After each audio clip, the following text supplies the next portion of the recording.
Bharatiya Janata party Gujarat प्रदेश द्वारा आयोजित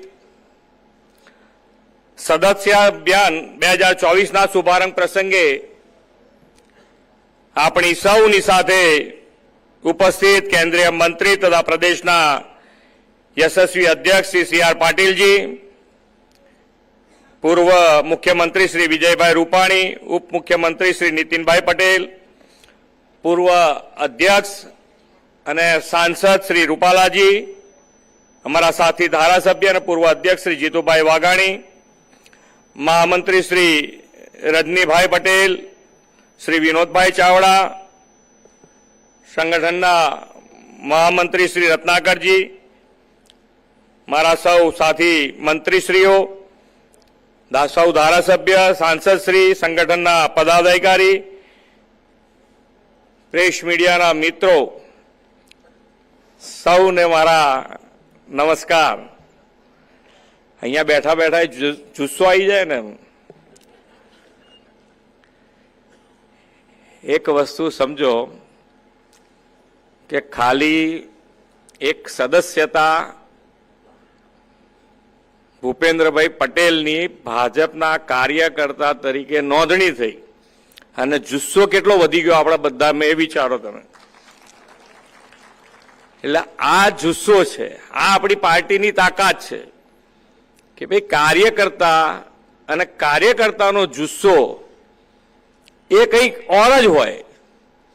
કાર્યકર્તા જુઓ તમારે મસ્તીમાં હોય અને કંઈ તકલીફ નહીં।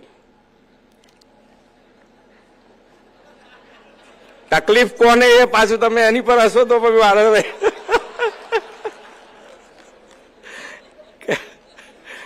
કાર્યકર્તાની મસ્તી એ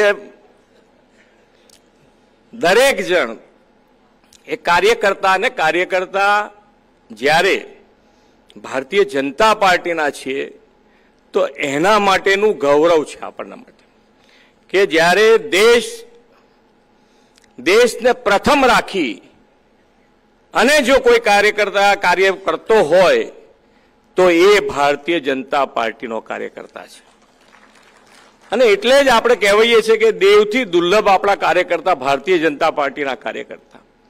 આજે ભારતીય જનતા પાર્ટીમાં જ એ શક્ય બને કે સામાન્ય કાર્યકર્તાથી આજે ત્રીજી વખત દેશના ભારતના વડાપ્રધાન બનવું એ અસામાન્ય ઘટના ભારતીય જનતા પાર્ટીના કાર્યકર્તા માટે જ શક્ય બને। અને એટલે જ આપણને બધાને ગૌરવ છે કે ભાઈ આજે કામ કરવું અને કામ ઘણી બધી જગ્યાએ કરી શકતા હોઈએ છીએ, પણ આની અંદર એક દેશ ભાવના છે આપણા માટે। દેશ ભાવના સાથે આપણે કામ કરતા છીએ, એક વિચાર સાથે આગળ વધી રહ્યા છે કે આજે દેશને કેવી રીતે આજે ઘણા બધા પ્રશ્નો અને પ્રશ્નોમાંથી બહાર નીકળવું। સરકાર માટે પણ ઘણી વખતે મુશ્કેલી હોય, પણ એ મુશ્કેલીમાં અમારા માટે શું હોય તો કે ગમે તેટલી મુશ્કેલી પડશે, ગમે તેવા પડકારો આવશે, પણ ભારતીય જનતા પાર્ટીનો કાર્યકર્તા જે છે આપણી પડખે ને પડખે ઊભો છે એટલે કોઈ તકલીફ નહીં પડે, એમાંથી આપણે બહાર નીકળીશું। અને નીકળ્યા છીએ આપણે, અને એટલે જ આજે આટલું મોટું વટવૃક્ષ બન્યું છે। અને જ્યારે સદસ્યતા અભિયાન જ્યારે આપણું શરૂ થયું છે તો સદસ્યતા અભિયાનમાં એ આપણા માટે ટાર્ગેટ આપણે ભલે નક્કી કરીએ, 2 કરોડનું ટાર્ગેટ આપણે નક્કી છે, 2 કરોડનું ટાર્ગેટ આપણે કરવાનું છે, પણ એકલા ટાર્ગેટ આધારિત આપણે કામ નથી કરતા। આપણા માટે એક ભાવના છે કે ભાઈ આપણે દેશને મજબૂત કરવો છે, દેશને આગળ વધારવો છે, દેશને ટોચ ઉપર લઈ જવો છે, દુનિયામાં કેવી રીતે સૌથી ટોપ ઉપર ભારત આવે એના માટેનો ભાવ સાથે આપણે આજે કાર્યકર્તા બને।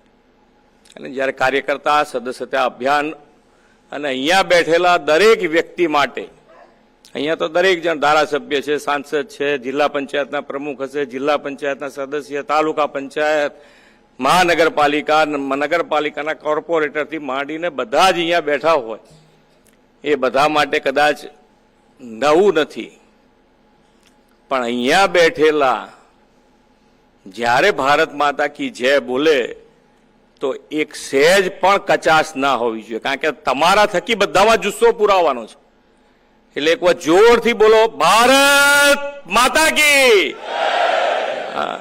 આ જુસ્સો તમે ટકાવો તો જ પછી બધાની શ્વાસ ટકે. ક્યાં ગાડી શું તકલીફ? કઈ તકલીફ નથી. સારામાં સારું છે અને સારામાં સારી રીતે આપણે આગળ વધી રહ્યા છીએ અને વધવાના છીએ. આજે માન્ય નરેન્દ્રભાઈનું નેતૃત્વ છે આપણી પાસે, માન્ય અમિતભાઈ, માન્ય નડ્ડાજી, સી.આર. પાટીલજી, આપણી પાસે દરેક નેતૃત્વ છે આપણી પાસે. આપણને શેની નિરાશા આવે? ક્યાંય નિરાશા નહીં. એક રણકા સાથે આપણે આપણી જે સદસ્યતા અભિયાન છે એમાં અહીંયાથી નીકળ્યા પછી 2 કરોડનો ટાર્ગેટ પૂરો કરવા માટે કેટલા સ્પીડી આપણે કામ કરીએ છીએ. પાછું ફરીથી નહીતર સંગઠનમાંથી ફોન આવે કે ભાઈ તમારું હજુ કેમ આગળ નથી વધ્યું. એવું ન થાય એનું ધ્યાન રાખીને આપણે સૌ સાથે મળી અને ભારતીય જનતા પાર્ટી આપણી વધુ મજબૂત બનતી જાય એના માટે સૌ સાથે મળીને કામ કરીએ. એ જ અભ્યર્થના. ભારત માતા કી જય. વંદે માતરમ. જય જય ગરવી ગુજરાત.